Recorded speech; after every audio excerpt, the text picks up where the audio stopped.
In the last video, we talked about the difference between internal and external features.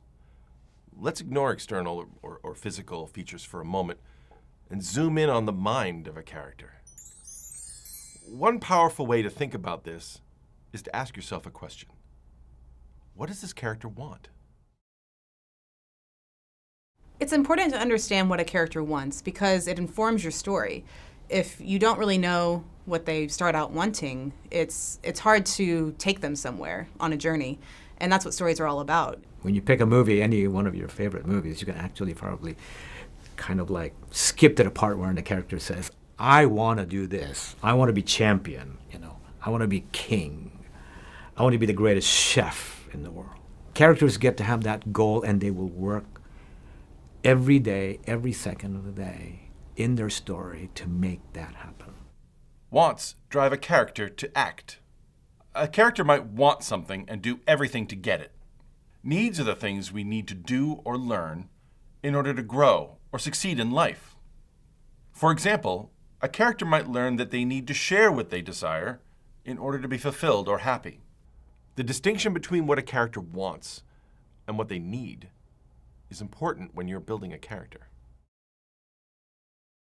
We all have those things we want. Oh man, I love that new car, or I'd really like, oh man, I'd love a VR machine, that'd be so cool. But what I need is probably to feed my family, and what I need is probably to have good relationships and things like that. Oftentimes, I think needs are something that we don't like admitting. It's eating your vegetables.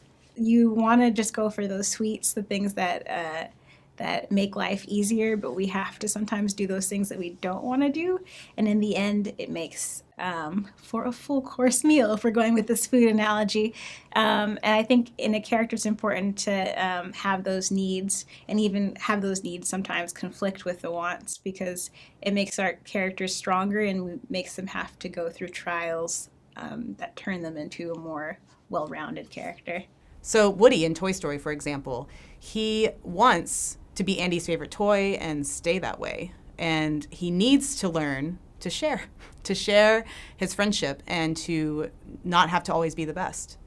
Sometimes a character might want something in the beginning and then their need completely comes out of a realization they may have along the way. In the case of Sully, he wants to rise up in the organization.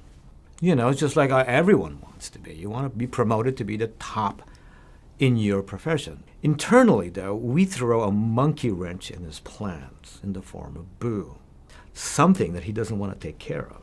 But because this little girl actually depends on him, it's at odds with what his main goal is. If he gets exposed to actually have a human child, that career path that he wants gets destroyed. It disappears. So the thing that he values, that he says he wants, and the thing that he has to take care of right now are going to destroy each other. His heart actually softens because he starts to care about Boo more than he cares about his career. In fact, he doesn't care at all about his career anymore. And he will choose what he needs in his life is connection, a connection to another person.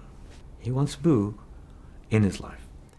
So I think that oftentimes your want can be some of the entertainment of the story, but the need is going to be that emotional heart that really makes people remember the film when they come out of the theater and for years later.